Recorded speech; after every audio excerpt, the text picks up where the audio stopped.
Di Injil Yohanes pasal yang terakhir ada salah satu kisah yang terkenal ketika Yesus yang sudah bangkit dari kematian, dia menampakkan diri di pantai Tiberias, lalu dia bertanya kepada murid-muridnya yang sedang mencari ikan di eh, tengah danau, tapi jaraknya nggak terlalu jauh ya. Ditanya apakah ada makanan, dan mereka bilang nggak ada.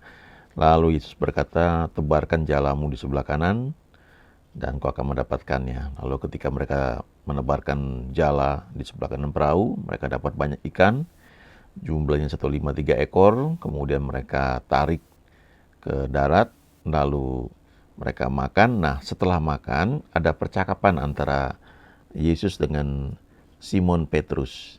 Ya, saya bacakan ini ya di Yohanes 21 ayat 15, 16, 17.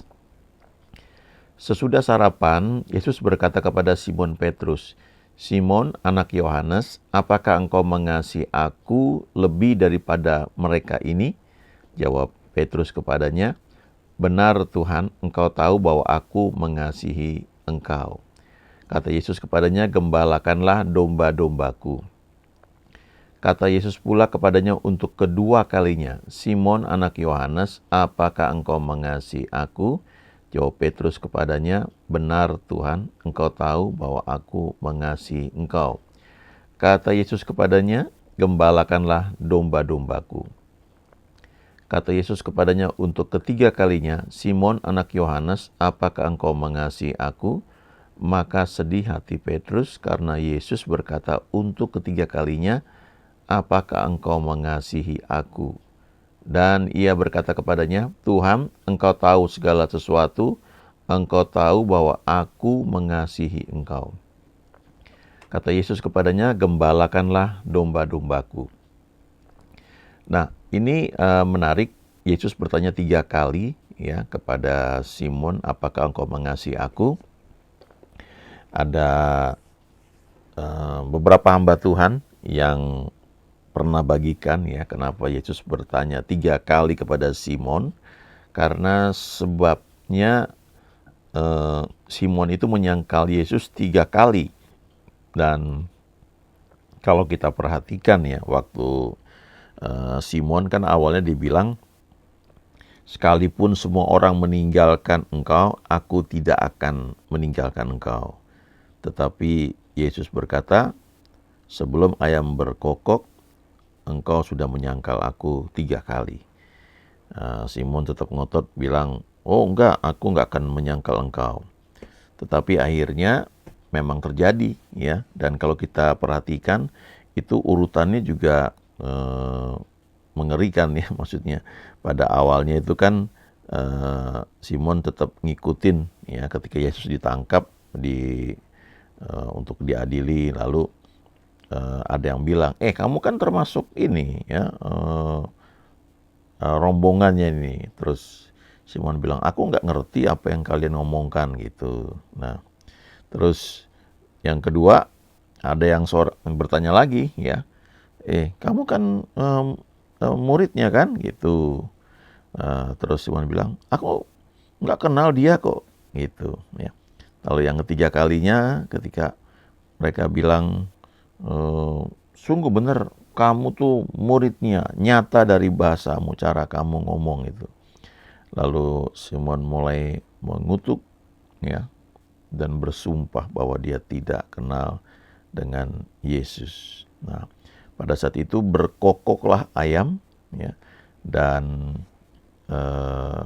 Yesus berpaling ya, menatap Simon, dan Simon juga pas matanya melihat Yesus, lalu dia menangis terseduh-seduh. Nah, sebenarnya itu ada luka ya dalam hati Simon karena dia telah menyangkal Yesus. Nah, itu sebabnya Yesus bertanya kepada Simon ya, "Apakah engkau mengasihi aku?" Juga 3 kali ya dia bertanya. Kemudian kita perhatikan ini ya. Pertama kali Yesus bertanya kepada Simon, "Apakah engkau mengasihi aku dengan kasih agape?" Itu pertanyaannya ya. agape atau agapau kata kerjanya ya. Dan Simon menjawab, engkau tahu bahwa aku mengasihi engkau dengan kasih filia. Ya. Dalam terjemahan lain tuh cuma dikatakan, engkau tahu Tuhan bahwa aku adalah sahabatmu. Lalu pertanyaan yang kedua, Yesus bertanya lagi kepada Simon, ya sama. Apakah engkau mengasihi aku dengan kasih agape? Lalu Simon menjawab, engkau tahu Tuhan bahwa aku mengasihi engkau dengan kasih filia, ya. Atau aku ini sahabatmu. Dia nggak berani bilang aku mengasihi engkau dengan kasih agape, ya, karena faktanya dia menyangkal Tuhan 3 kali, ya. Lalu yang ketiga, Yesus bertanya kepada Simon, Simon anak Yohanes, apakah engkau mengasihi aku dengan kasih filia? Nah itu dia turunkan gitu ya standarnya. Lalu di sini Simon sedih hatinya karena Yesus berkata untuk ketiga kalinya dia turunkan standarnya. Apakah engkau mengasihi aku dengan kasih filia? Ya.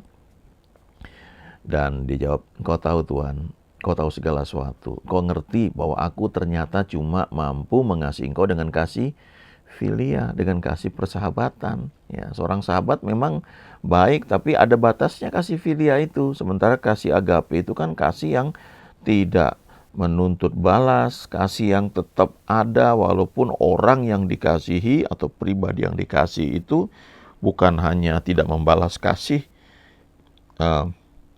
tidak membalas mengasihi, tapi justru mungkin mengkhianati, ya, membenci dan sebagainya. Ya.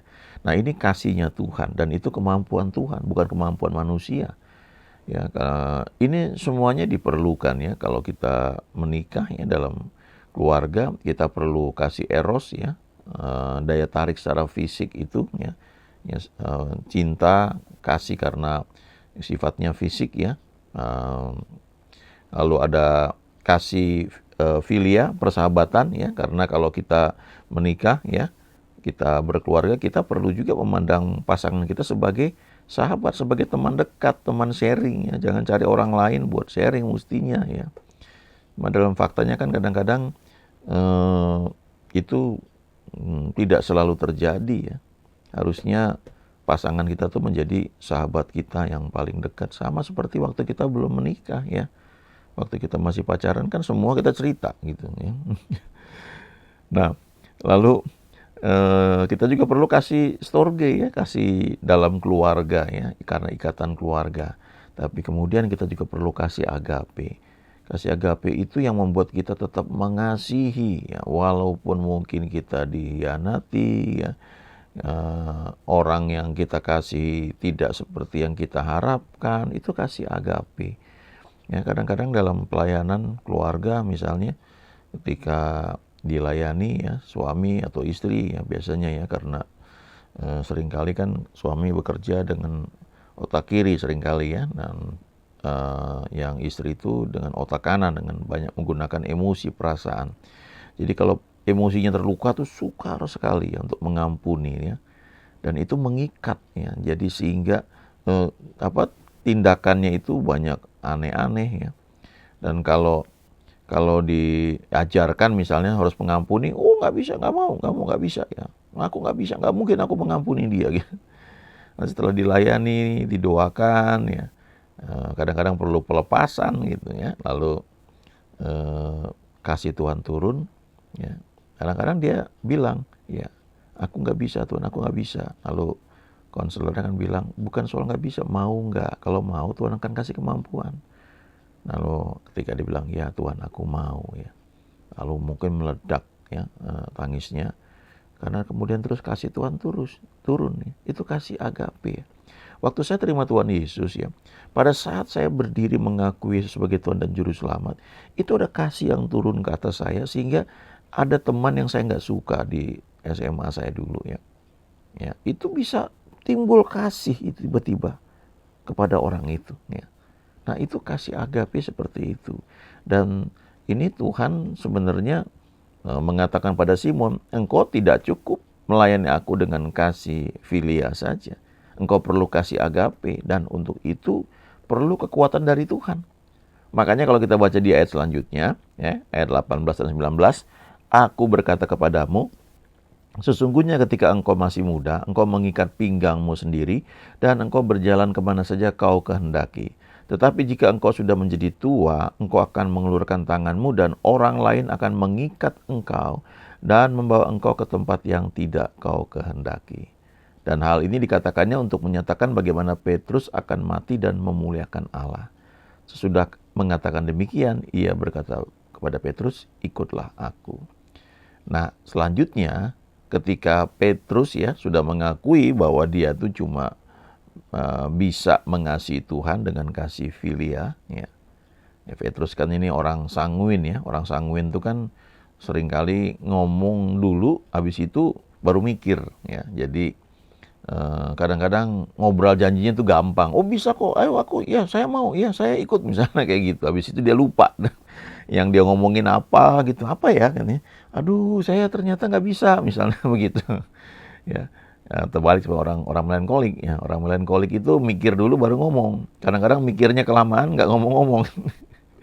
Ya, nah, kalau Petrus ini dia semangat ngomong. Ya aku lihat Yesus berjalan di atas air. Tuhan, aku mau ya. Kalau engkau suruh aku mau jalan di atas air. Ya. Kemudian dengan semangat 45 juga ya. Sekalipun yang lain meninggalkan engkau, aku akan tetap ikut engkau. Nah, akhirnya waktu Yesus ditangkap kabur juga gitu. Ya, karena memang itu kekuatan manusia. Ya. Dan kemudian ketika Simon akhirnya mengakui bahwa Tuhan aku cuma bisa mengasihi kau dengan kasih filia. Ya. Tuhan bilang oke, nggak apa-apa ya, aku terima, tetap layani aku.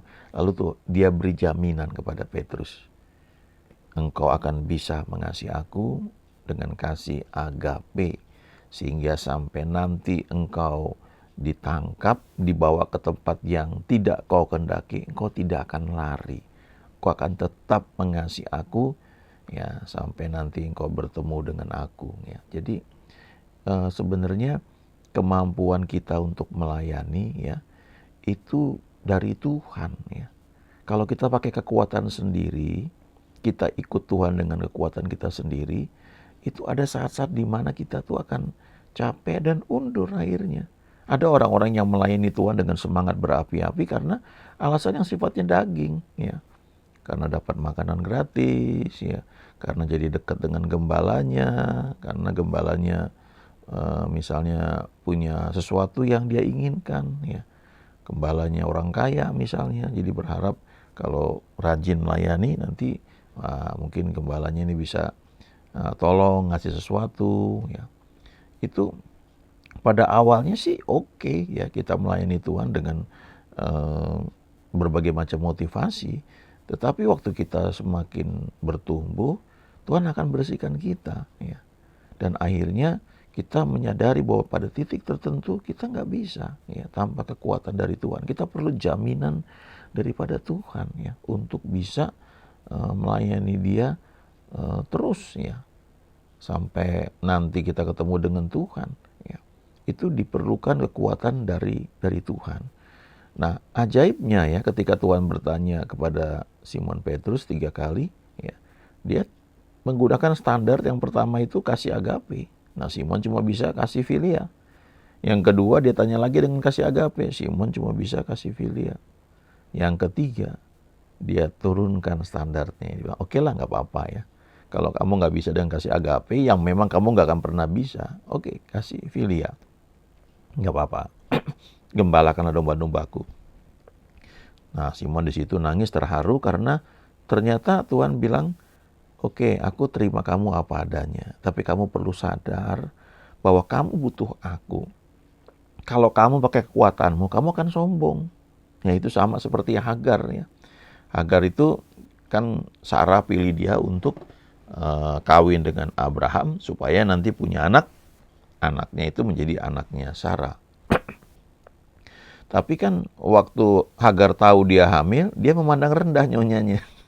Nah itu ciri ya, ketika kita melayani dengan kekuatan kita, sering tanpa sadar kita tuh jadi sombong. Ya itu kan karena doa gua tuh ya, karena posisi gua, karena gua punya skill ya, gua sekolah tinggi gitu ya. Kalau nggak mana bisa, karena Oh, itu karena saya ngerti organisasi, saya ngerti how to manage people gitu. Itu perlu diatur tuh, ada ilmunya tuh. Kita sekolah belajar, jadi kita bisa melayani dengan efektif ya, dengan efisien. Pada akhirnya nggak akan tahan ya. Kekuatan manusia itu pada titik tertentu dia akan habis ya, nggak mampu lagi. Dan kita perlu kekuatan yang daripada Tuhan. Dan untuk itu kadang-kadang ya, saya percaya itu sih bukan rencana Tuhan ya, tapi kadang-kadang terjadi orang itu sampai ngalamin habis-habisan baru sadar bahwa dia butuh Tuhan ya. Mazmur 147 ayat 10 mengatakan satu hal yang mungkin mengagetkan ya. Dikatakan di sini, ia tidak suka kepada kegagahan kuda. Ia tidak senang kepada kaki laki-laki ya. Jadi kegagahan kuda itu artinya apalah? Kesombongan ya. Kuda itu bisa jadi kuda liar ya, kalau nggak dilatih, nggak ditundukkan ya, dia tidak mendekat. Kalau nggak pakai kekang atau pakai cambuk gitu ya, mungkin nggak nurut. Makanya dikatakan di sini, ia tidak suka kepada kegagahan kuda, ia tidak senang kepada kaki laki-laki. Orang seperti Musa saja yang Tuhan mau pakai ya, karena dia merasa dia punya posisi hebat, dia orang terpandang, berkuasa dalam perkataan dan perbuatannya ya, mungkin dia jenderal di Mesir. Ketika dia sadar Tuhan mau pakai dia bertindak dengan cara dia, karena dia pikir kekuatan dia itu ya, Tuhan akan pakai posisi dia. Ternyata enggak, diasingkan berpuluh tahun ya, baru dipanggil lagi ketika percaya dirinya udah hilang ya, baru Tuhan pakai ya. Nah, ayat selanjutnya, Mazmur 147 ayat 11, Tuhan senang kepada orang-orang yang takut akan Dia, kepada orang-orang yang berharap akan kasih setianya. Ya. Jadi ayat 10 tadi ya, bahwa Tuhan tidak suka kepada kegagahan kuda, ya bukan yang nggak suka sama kuda atau kemampuan manusia ya, tapi Dia ingin supaya kita itu berharap kepada Dia, bergantung kepada Dia. Ingat kisah Musa ya, setelah dia memimpin bangsa Israel berada di padang gurun ya. Dia sudah puluhan tahun, itu sudah lama itu ya, dia mengenal Tuhan, tapi toh mengalami kesalahan. Ketika Tuhan memerintahkan, yang pertama kan pernah kejadian orang Israel nggak punya minum ya, nggak punya air untuk diminum. Dia berseru kepada Tuhan ya. Lalu Tuhan bilang sama Musa, ambil tongkatmu, pukulkan itu kepada gunung batu, lalu akan keluar air dari situ. Lalu mereka minum. Ya. Setelah itu terjadi lagi ya. Nah yang kedua Tuhan bilang, kamu berdiri di depan gunung batu, lalu ambil tongkatmu, lalu kamu ngomong sama gunung itu, perintahkan supaya keluar air dari gunung batu itu. Tapi Musa berdiri, dia pegang tongkatnya, dia pukul tongkatnya itu. Ya, dia pukul gunung batu dengan tongkatnya. Memang keluar air, tapi Tuhan bilang, kamu tidak menghormati kekudusanku, jadi kamu tidak akan masuk tanah perjanjian. Nah, jadi dalam hidup kita itu, ya orang seperti Musa pun ya, yang sudah dekat sama Tuhan itu masih bisa salah. Kenapa? Karena tanpa sadar itu kita punya pride ya, punya kesombongan gitu. Pride itu bisa arti positif ya, kita bangga, tapi bisa arti negatif juga, kesombongan. Nah, tanpa sadar kita berasa, wow ini kan Tuhan pakai gua, buktinya berkembang, buktinya jadi. Nah, kita nggak sadar itu. Orang-orang nurut kok sama gua ya. Saya dulu punya rekan yang begitu ya. Oh, mereka komit sama kita, sama saya kok. Mereka nunduk, mereka nurut semua. Tapi dia nggak tahu di bawah itu ramenya orang menolak dia karena sikap dia yang dia nggak pikir itu. Ya. Nah, saudara, itu sebabnya di Mazmur, di kitab Mazmur dikatakan salah satu doa yang bebaskan aku dari apa yang tidak kusadari. Kadang-kadang kita melihat karena kelihatannya pelayanan oke semua, malah berkembang, kita berpikir nggak ada yang salah ya. Tapi ada hal-hal yang perlu kita benahi sebenarnya. Salah satunya mungkin tanpa sadar kita itu memegahkan kemampuan kita ya. Padahal semuanya itu berasal daripada Tuhan ya. Segala sesuatu dari Dia, oleh Dia, dan kembali kepada Dia. Ya, semuanya untuk kemuliaan Tuhan. Tuhan itu baik, kita perlu ingat itu ya. God is love. Haleluya. Amin.